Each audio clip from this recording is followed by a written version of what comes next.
It's good to play the classics. I wouldn't know, I do it as often as I can. But when you play something so good as a classic like this, you're either gonna get tired of it or clamor for more.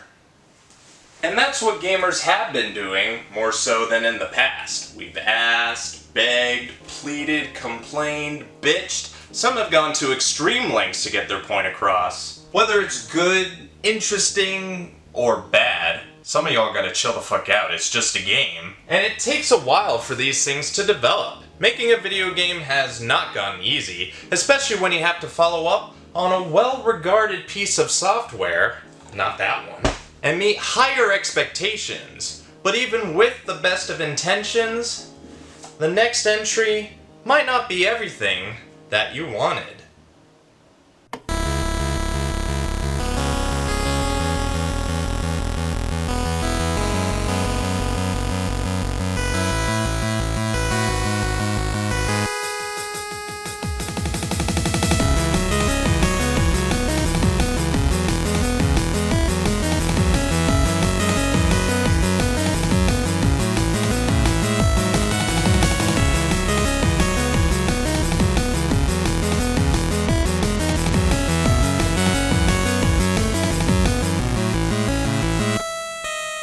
Star Fox Assault for the Nintendo GameCube.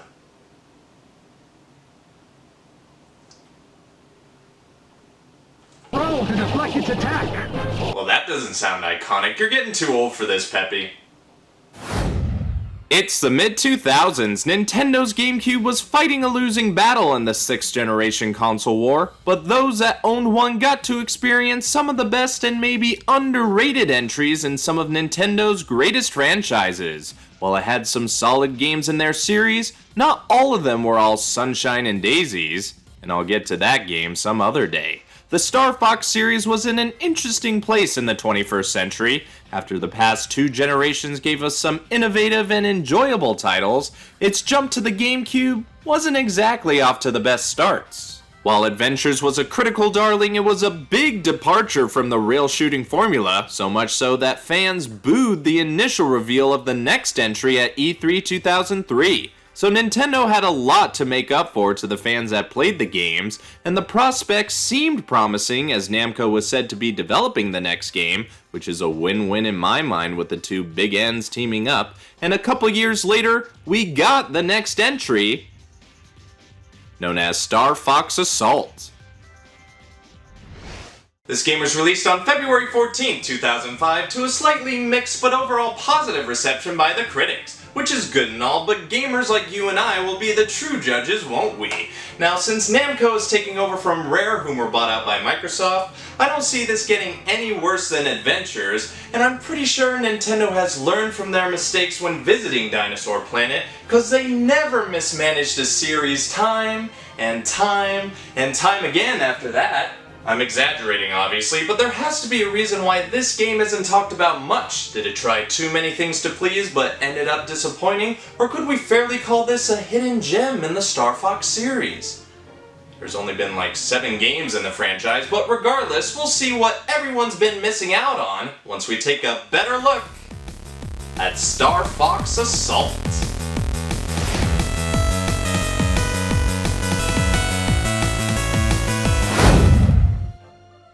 Namco's already showing their traditional arcade roots by giving us an attract screen, introducing players to the characters we know and the action we can expect as the heroes run into the void. Good luck. That isn't anywhere in the game, I just added it there for nostalgia. Before you get started, you gotta create your save file and configure your controls, which is gonna be very important to figure out, as you'll see in a bit. But now it's plot time, or at least the story so far. The Cornerian fleet is doing their best to eliminate the last of Andross's minions, but it isn't going as smoothly, which is nothing new. They're as useless as Slippy is to the team. And speaking of which, Team Star Fox arrives on the scene and joins the battle to be rid of the last remnant of an old threat. The first level is like a good nostalgia trip as we're back in the Arwing with the same space rail shooting gameplay we're all familiar with, but now smoother with more detailed graphics. Our team consists of Fox McCloud, the leader who we control, Falco Lombardi, the cocky ace back on the team, Peppy has gotten old and now sits on the Great Fox with Rob and has been replaced by Crystal, the telepath and only good thing to come out of adventures if you ask Fox's crotch. Crystal! And then we get Slippy.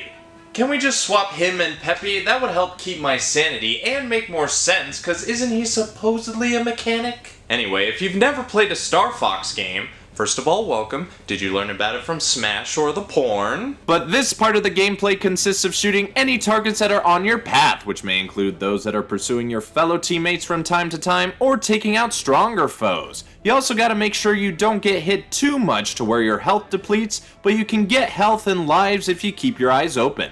When you get far enough, the mission objective may change, or your surroundings even, so you'll have to make necessary adjustments and just follow the path and you'll eventually fight a boss. This time it's Andross's nephew Oinkany taking a page out of his uncle's book. Clearly he hasn't learned anything from his time in Star Wolf, or his fate of his uncle in Star Fox 64, as we easily take him out.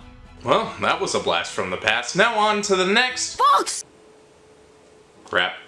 Looks like we're not out of the woods yet, as this mechanical bug comes in to take Oinkany's place. Whatever it is puts up more of an interesting fight, but still not enough to worry about, and we even get a little souvenir that may serve some importance before reinforcements arrive. We learn that thing is an Aparoid, a kind of robotic insectoid race that can infect any living thing. Think of it like a Borg virus, which in all fairness is not a bad plot point to steal from. But now we're tasked with finding a complete core memory, which is the thing we found inside the Aparoid. But first there's a distress call from Katina. Priorities. I'm counting on you. Let's do this. I only thought you smoked weed to see shit like this. So the second level is where things change up for better in some ways, but worse for others, as Fox is out of the Arwing and on foot at the base. As you saw before you start the game, you choose the controls of your ground levels, and I didn't think I could handle the dual stick camera movement control, because it looks like we're having N64 flashbacks, so I went with the holding R to run scheme, which is gonna take time to get used to. I'll praise this controller for as long as I live, but even I have to acknowledge its faults, as it isn't made for a dual stick control scheme, or at least what Namco chose to give us. I was able to get somewhat used to what I chose over time, but my primary problem was using the C stick to change weapons. You'll be able to grab plenty of temporary weapons to add to your arsenal during a mission, but having to switch between them by reaching for the stick is awkward, and my brain defaults to X for some reason. It'd be much easier if we could configure it to our liking a little more liberally, but Nintendo doesn't give us nice things. We ought to know. It's been their slogan since 1889. Luckily, it doesn't carry over when you're in the Landmaster. You're able to switch between gun and tank combat with the press of the Z button when you're near it, and you're obviously heavily armored, but you're not invincible, as you'll have 2 health bars to worry about. If you do deplete the Landmasters, you will get another, but if Fox's depletes, you could probably guess what happens. This second mission had us destroying the invading Aparoids, more specifically the ones nesting around this base. We even had the chance to go inside some areas, which I thought was neat, but it also gave me a brief scare when waiting for an elevator. Oh shit, oh shit! Destroying them all triggered a boss which wasn't too hard to defeat, but it was all a trap as Pigma was the one who lured us here so he could steal a core memory for himself. Because of course that traitorous swine would be a douchebag for no reason. In his life, there's something lacking, and what he needs is a damn good Viking. So we try to find him at the criminal outpost in the Sargasso Space Zone, and only get more trouble for our trouble fighting all this criminal scum, and these controls I set for myself. My issues I had with the scheme were kinda exemplified here, and it didn't help that I was timed in a way to take the targets out inside the outpost, and things got tougher as I had to learn that jumping was a thing, and the AI isn't 100% smart. And I thought the bugs were having issues. My best advice is to use that radar so you know kinda where the red main targets are, and pausing could help by bringing up the map. I did fail a couple times, but the redeeming part of this level was being able to switch between being on foot and being in the Arwing. I find this dynamic to be very interesting, being able to switch between 2 or even 3 gameplay styles when you're allowed to, as they all provide their own challenges, some fun while others frustrating. But I do think this is the best direction you could have gone with Star Fox. You are limited with what you can do on rails, and it's not easy to change things up. I mean, why do you think Namco takes so long between entries to come up with the masterpieces that are the Time Crisis games? My point is that I think they struck a nice balance in the styles, plus some of the Arwing sections are free roaming, so there's more opportunities for more interesting combat scenarios. Can't let you do that, Star Fox. Every time, gotta have it. Of course Starwolf has to make an appearance with his right-hand lizard Leon and smooth-talking newcomer Panther. He says all that see his rose meet death, but all I see is my turbo shot blasting him and his teammates away. Turns out Pigma isn't here nor affiliated with Starwolf any longer, but they point us in the right direction of Ficina, and those are the basics of Assault. The gameplay doesn't get too different apart from the steady change in difficulty, but there are some things that still irked me, and I'm not just talking about Slippy. For one, the controls, though I did get somewhat used to them as I kept playing, they never felt natural to me and kinda costed me lives or were more of a diversion than an advancement. Plus I didn't have enough time to really get used to them, as the game in total took about 4 hours for me to complete for the first time. That may sound short, but most of the games in the series don't last too long and are usually meant to be replayed, and we'll discuss its replayability in the extra content section, but on the first time around I had some issues in some places. Ficina was no walk in the park, and it didn't help that I was misguided by Peppy that I need to destroy the shield generators, when that's exactly what I was doing when he said that, thus throwing me off. I also got a comment on the voice acting, as it seems really phoned in, especially whoever played Fox sounds so bored. Quit yelling, Falco. I'm fine. I wouldn't say all of them were phoned in, but they aren't 64's dialogue, not by a long shot. It also took me a while to figure out what to do with those sentry bots. It was not obvious that I had to take them out and I was just running aimlessly, and when I did look up what to do, it was still hard to stay alive, and I barely made it out of that section intact before Falco's slow ass saved my tail. But it was all worth it, cause now I can defy physics by doing this! I didn't know my metal limbs could magnetize. So I totally forgot about these rail segments, as they only appear twice, but they're still nonetheless fun to shoot everything attacking you. I mean, most of this game's gameplay is fun. I'd say 4/5 of it were very enjoyable, at least when I was able to figure out what to do. I'm not gonna say I knew everything about the game going in. I went in blind as a bat, and that's why you don't see them in this universe. It left me a bit agitated at times, like on the level where we return to Saria. Don't remember it? I'm trying to forget. This combines all 3 of the main gameplay scenarios into one, which makes it stand out, but also reminded me which ones I'd rather play over the other. I had the most fun flying over the shooting aperoids and the cramped sections on the ground, but we were able to bring Crystal along for the ride. A mission together at last. Oh, yeah. This is what I mean, I'm not getting enough emotion from his puppet mouth. You'll sometimes have a teammate join you on the ground and are confined to their little area and don't provide much, and the only reason she came along is obvious once you beat the level. Oh my god, why did he have to live? He was the most annoying part of Adventures, and all he's doing here is to pull a Tommy Wiseau. Anyway, how is your sex life? What are you, nuts?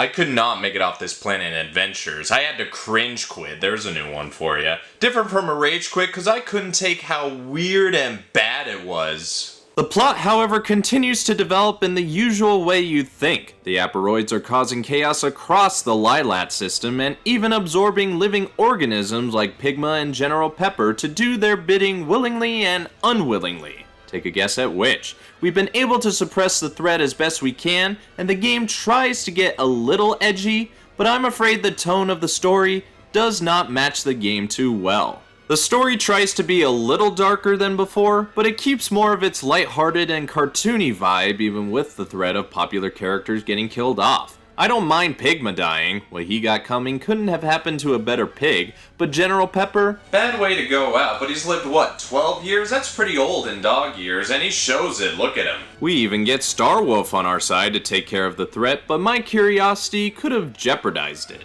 What are you aiming at? There's a few things that made me laugh, like crashing my own ship. Or falling off the level somehow.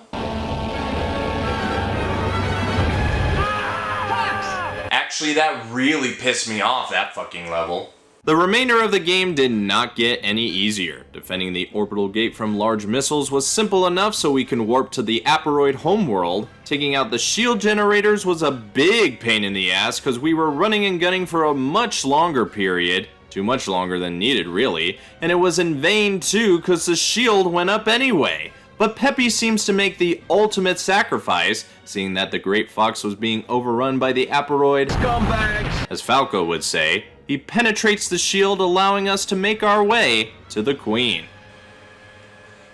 No Andros twist? None at all? Good, that's a change I'll accept. Let the game have its own identity, and a slightly different boss. Let's take out this Queen. Don't take the final mission lightly, as it doesn't come easy and saves the toughest elements for last. Getting to the Queen, I'd say, was more of a chore than facing her. No matter what I did, I would usually get hit by the same shit on the way and end up losing a life by this part here. Thank God I could keep getting one back, cause I fucking needed it to persevere and reach the Queen. Her first phase was straightforward, and her playing the manipulation game was appealing as a plot device, even getting Fox's dad in there somehow, which doesn't make a whole lot of sense, but screw it, that's fine. Her second phase was a little tougher to the point I received my one and only game over, but once I figured everything out, she was defeated by me the second time around, and we make it out of this hellhole as the credits roll. And that's the story of Star Fox Assault, a tale of highs and lows, fun and frustration, with pretty good gameplay that's marred by questionable choices. It even gets more questionable in the post-credits scene. Even though we came out victorious, we mourn the loss of those that gave their lives along the way. At least so we thought, for Slippy notices as Slippy would that Peppy and Rob made it out alive in an escape pod, and all those infected might be cured from their Aperoid infestation. If you forgot who really made this game, here's a good reminder. Nintendo isn't going to kill anyone off that makes them a little dough. Turns out this whole thing has really been about trusting our instincts, evolution, and the friends we had along the way. My friends. Thank you. I think there's a reason that they chose to make the same game 3 times, because they can never do a story any better than it, and this is proof of that, unfortunately.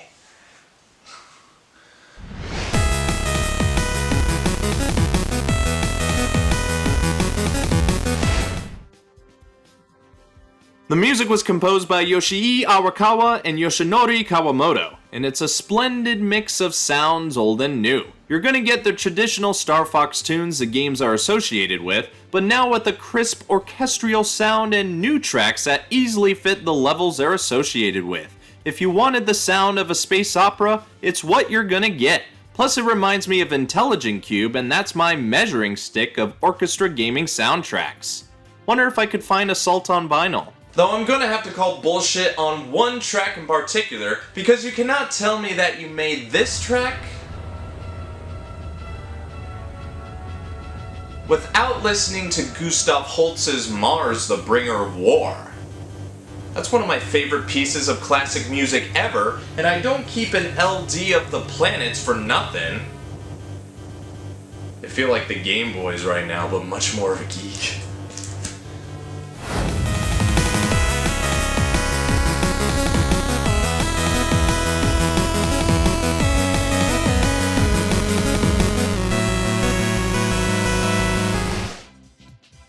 Even though the story has come to a decent end, minus the cringy after-credits sequence, that doesn't mean the game isn't over completely. You could easily replay the story to try and get all the collectibles, including the medals associated with the difficulty. The amount of enemies you kill and the speed you complete levels play a factor, so if this sounds up your alley, there you go. Looking at you, Gerard. But that isn't the only thing put in for you to look at. You have your options, which revolve around your data, stats, and sound. Ooh, bonus game, what's that?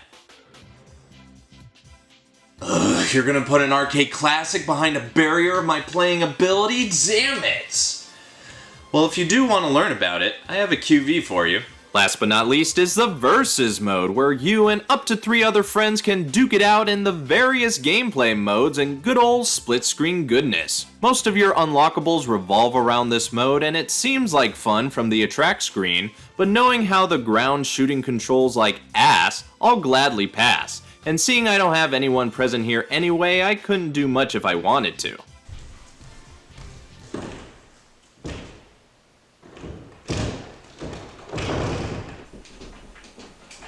About time I used the cheat of locking the damn door.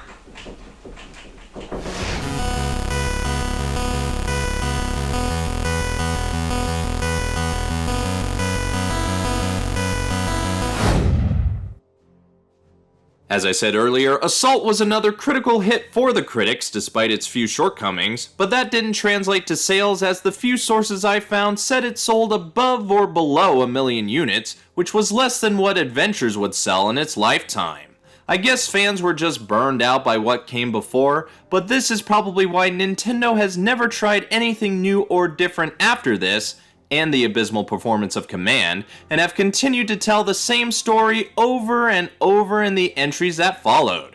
At least until Star Fox 2 was released, if you want to count it. We're still waiting to see what will come to the Switch. Its only appearance has been a part of Ubisoft's Starlink, but time will tell if it gets a port or proper entry, or skips another generation. Namco would continue to work with Nintendo franchises in the next 2 decades, even after they merged with Bandai. However, their relationship may be in a little hot water since they've been replaced by Retro Studios as the developers of Metroid Prime 4. I hope it hasn't muddied their working relationship too much and they can work on games again soon, as they truly are a match on par with the Mega Powers. And hey, I wonder how different the 2 versions will turn out to be. Just have to wait and see. So, what is my rate to play? Star Fox is one of those Nintendo franchises that definitely deserves more than it already has. Sure, it had a few good games, but they've all revolved around the same story. I think the series needs a good shot in the arm with something new, but this entry should serve as a cautionary tale of what that might entail.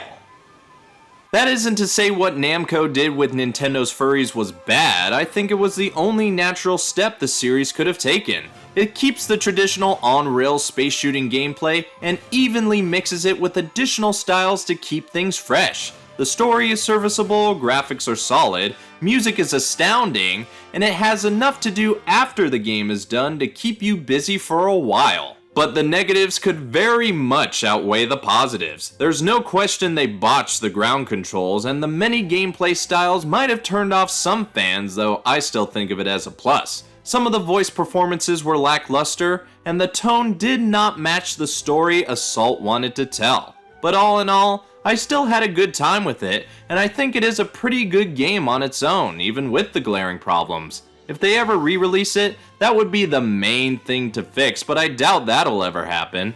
There was even rumors of an arcade version, but that never came to fruition. I think it's better to speculate on what the next entry could entail. I think it really should keep what Assault built, but definitely refine the controls, since they have a series that did that, and maybe split the story up so we can have different character arcs. That would be an interesting take. But replace Slippy with, I don't know, Falco's estranged cat girlfriend, or Wolf, and maybe explore that dynamic. Nothing bisexual though, cause then we'll get into a Mother 3 situation where Nintendo's too scared to be progressive and take risks. To conclude, I give this game a play rate of... should play. But that's only my opinion. If you have your own thoughts, leave a comment. If you like what you see, leave a like. If you think others would enjoy this, share it around the web. And if you want to see more, subscribe. Anyway, this has been BrianTheBlue Game Reviews, Star Fox Assault for the GameCube. Brian here, want to quickly say thanks for watching this game review, as this and other content wouldn't be possible without you. I appreciate anyone and everyone who watches my videos from all across the world, but it alarms me that over 80% of viewers aren't subscribed to the channel. So I'd like to reiterate and ask you to subscribe as well as ringing the bell to stay notified. That way you can stay up to date with future content that'll appear on the Jacobians channel. Presently I put out new quick views and current calamities every month, and my brother Alex has a brand new show all about wrestling games called WrestleBound. You might want to stick around as we're only getting started. You can also find me on a couple of other channels. I run the Starfighters Arcade channel, where we take a look at the history of our machines on the floor as well as show you our new arrivals, and on Millennial X, where me, arcade buddies, and family get into shenanigans playing, hunting, and reviewing games. If you want to explore more content, these would be the first places to go. That's all the time I got, but be sure to click the icon now if you want to watch the previous or upcoming episodes of Game Reviews.